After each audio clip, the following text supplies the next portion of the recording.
Thank you for joining us for this episode of That Solo Life, the podcast for PR pros and marketers who work for themselves.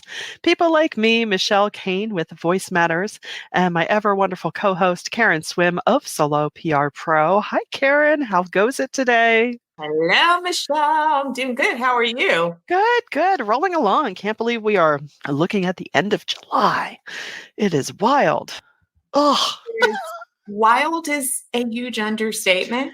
yes. I am very much looking forward to getting on the other side of this and hopefully Yes. recapturing August as a little bit of me time. I agree and that's usually how it goes. I don't know why I'm surprised that I'm feeling this way because just the way the work cycle goes, there are things happening, things going on, and while everyone's out and about, hanging out on the beach and enjoying the boardwalk and things, and I'm just like, yeah, later. And then by the time I'm there in August and September, they're all like, back to school. I'm like, stinks to be you. Well, it's interesting because in my industries that I work with, typically this is a quiet time. Everybody's on holiday, they're away, and summer is quiet, and then it ramps up hard in September. Yeah. This year, you and I have joked, and I said that I feel like my life is a grocery cart going downhill, and I'm chasing after it, and I just can't run fast enough or long enough to catch it. I just can't. I've never been so far behind in stuff. There are people that have emailed me that I haven't answered. If you're listening today, sorry, it's not personal. It's just, I can't catch up. I just can't catch up. And every day I go back and I do something that I've neglected. Yeah. And I'm like, okay, that's one of the 100 things that's hanging out there. But yay me. It has been a little bit like that. Yeah, I think just the way certain projects have happened. There were a couple that I thought, oh my goodness, when is this going to happen? And now it's like, ugh, now what's happening? Now it's happening, and now it's lingering on and on and on. That's another part of the story. It's like, can we just end this? Like, is this ever going to be over? Are we ever going to be done with this? Yeah. I know. But then I also know that me personally, like, yes, I like summer, but I also like summer spaces in not during peak season. So I'm definitely a spring and fall summer girl, if that makes sense. Like, catch me in May, catch me in September, then I'm ready to do summer. I will tell you, I will take summer whenever, however I can get it. And it would be nice to just have days where the weather is decent, it's not storming, and we can actually breathe outside. I don't know. I'm thinking that these days that would be my day. I think that is a big part of it because where we both live, Canada keeps blowing smoke in our faces, and that's been a big issue as well. And now we're stuck indoors without the prospect of any new TV shows.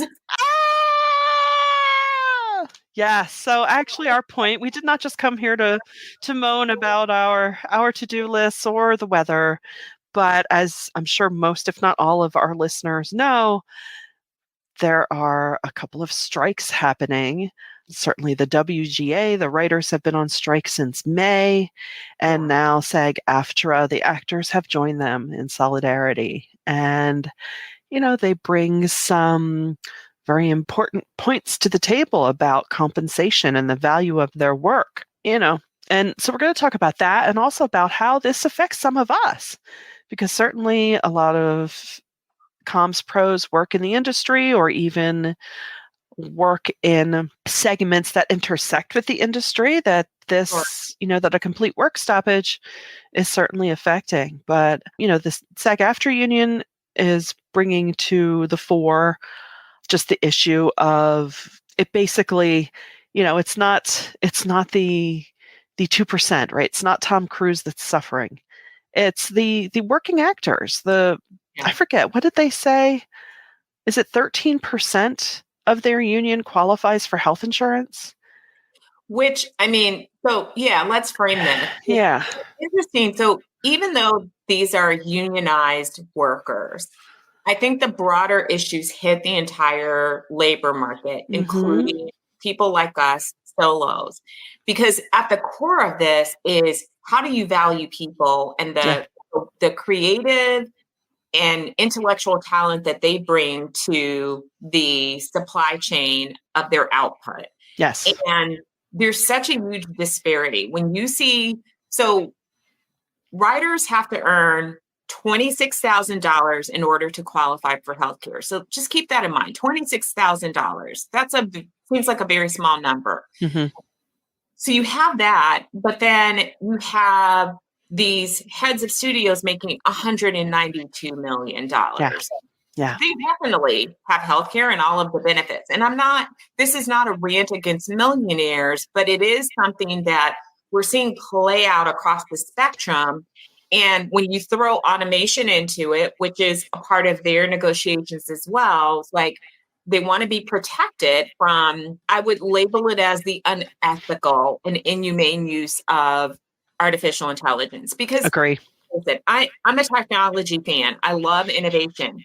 But innovation is not a replacement for human beings. It's Right. something that can help human beings to work more effectively. And yes, there are some jobs that will go away, but other jobs will be created. We've seen that over history. So I Yeah. don't get too bent out of shape. However, we PR people are also creative people.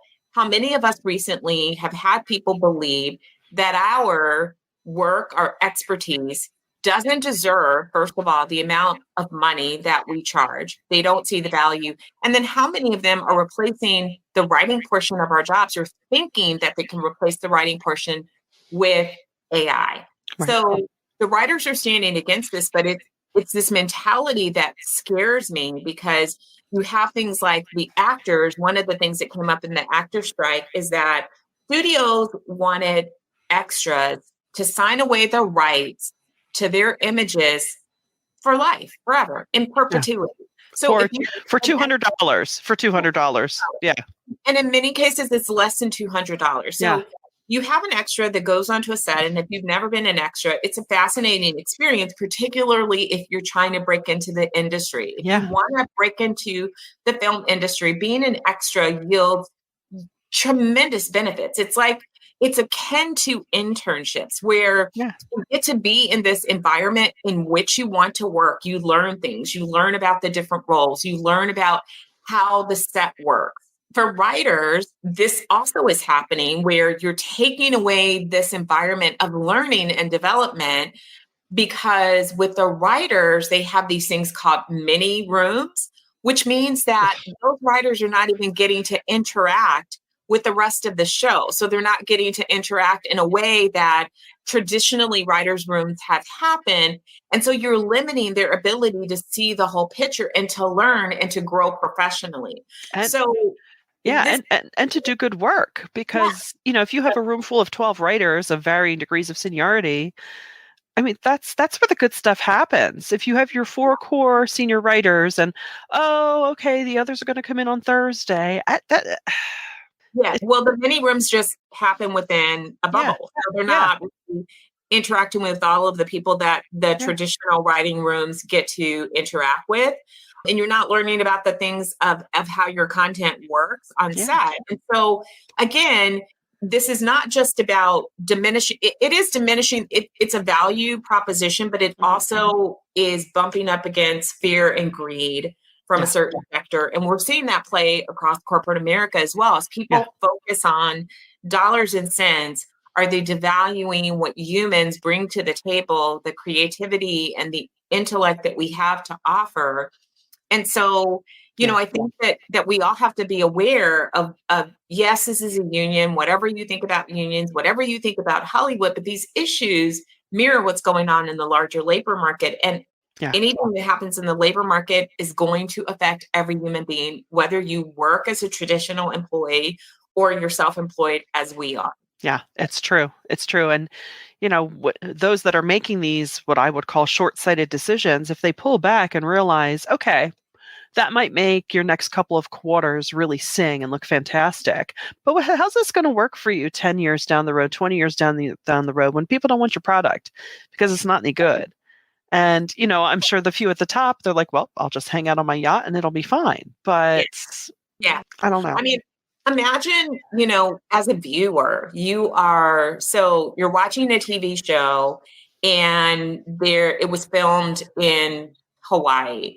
And you see the extras, and 2 months later, you see that same exact scene manipulated by AI Yeah. and like 5 other things. Is that fair to viewers? I mean, I think that viewers, you're also diminishing the intelligence of the people who watch these things, who Yeah. consume your content. We're not stupid. We notice those things. And you know what?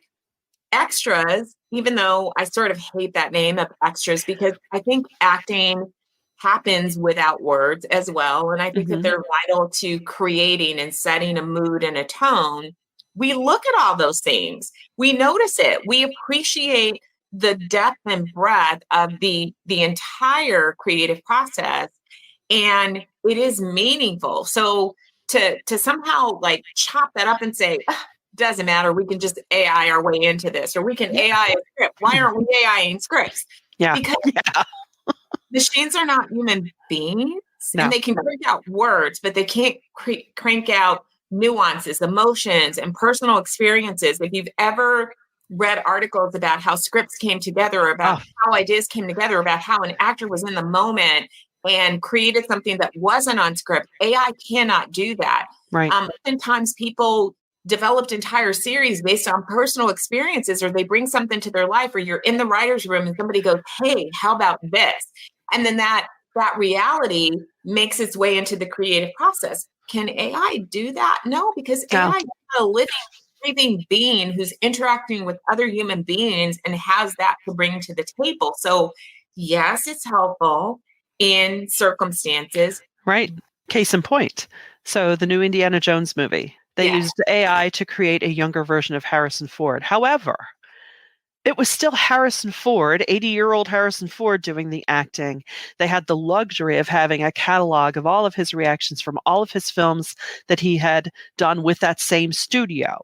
So, I don't know if you've seen him describe this. He said, they put the little dots all over his face, and he still did the dialogue, but yeah, then they did the magic using him. So that's a great use of AI. That came in really handy. It kept you in the story. What would not be cool is if they took that whole catalog of Harrison Ford and brought him back as Han Solo in 100 years. And I guarantee he would probably haunt them yeah, because that's the last thing he would want. And honestly, it's just, like you said, it's so cringy and unethical yeah. that, ugh, Imagine this. Imagine that they did use this to create the next Indiana Jones movie and they paid him zero. Or they sent him a check for exactly. 4 cents, Yeah. because lots of actors and writers are receiving checks, residual checks for 4 cents. It costs more to mail the check Yeah. than what you're receiving. When you get something for 23 cents, 27 cents, don't believe me, go on social media, follow the WGA Yeah. strong hashtag, and you'll get lots of information on the writer's strike. So imagine, as a public relations person, as communicators, we often write things. Can you imagine like somebody using you one time for something and then taking your work and profiting from it over and over and over and over and over again, rather than hiring you? Maybe they throw a bone your way and say, oh, we're gonna send you a check for Yeah. 10 cents because Yeah. that's what we think it's worth. Yeah, I think recently Mandy Moore said that for a streamed episode of This Is Us, incredibly popular, profitable show, don't quote me on it. I mean, it was under a dime. Yeah, ew, icky, right? So that is literally what they're renegotiating. They just want to be paid fairly, and I get it. We're in capitalism. The CEOs are beholden to their shareholders. They're beholden to make their shareholders richer. You'll still get rich, shareholders. You will still get rich. In fact, you might get richer if you fund these creatives in a way. I Yeah. mean, let's face it. I think Tom Cruise in the last 2 years, and he's not my favorite person. In the last 2 years, he has been leading the way to get people back into movie theaters to keep that business going. Why? Because he knows it's good for everybody. And if they can't realize this, that funding good creative content is in their long-term best interest, then that's just really sad and unfortunate. Well, another unfortunate trend that we're seeing play out in the labor market, and again, this hits our industry as well, is that this reluctance to present people with professional development opportunities and kind of easing out those entry level people. So we're seeing this with, the many writers' rooms and not giving people a chance to advance their career. We're seeing it with the actors and the background actors. We also are seeing this in corporate America, where people new to the workforce are not receiving training on how to work. All of these things, this is the same issue played out differently across various industries. We need people entering professions. The reality of our life right now is that there are more open jobs than there are people to fill them.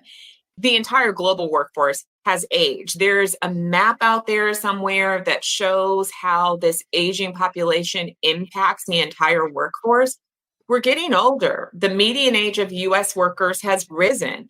And so if we're not willing to train and we're not willing to give opportunities to people entering our professions, where does that leave us in the future? Yeah. That's a little crazy. And it says to me, like, is this where we are right now? So we don't want to pay the people that have the experience and the talent. We want to take whatever we can from them. And then we want to, use AI to like cover it up and do other things. But we also don't want to help people to do what we do. Like there's a disconnect there. This is all going to come back and slap us all in the face. Yeah. Yeah, I mean, and at both ends of the spectrum, there I think there's ageism at both ends of the spectrum. Yeah. And what I'm seeing a lot of is people applying for what they are told are full-time jobs. And then once they're hired, they're only given part-time hours. Well, there goes their opportunity for health insurance. There goes their opportunity to make their living.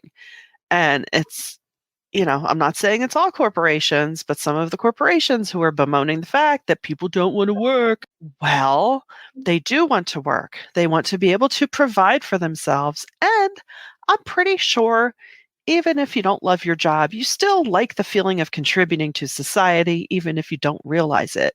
So if they're not provided the proper platform, like you say, with proper training, and that could be as simple as, we know, Karen, everyone's talking about Gen Z, they don't know how to operate in an office. Well, maybe, just maybe, you need to start a program to help that, to help nurture them, nurture their intelligence, nurture the gifts that they bring to you.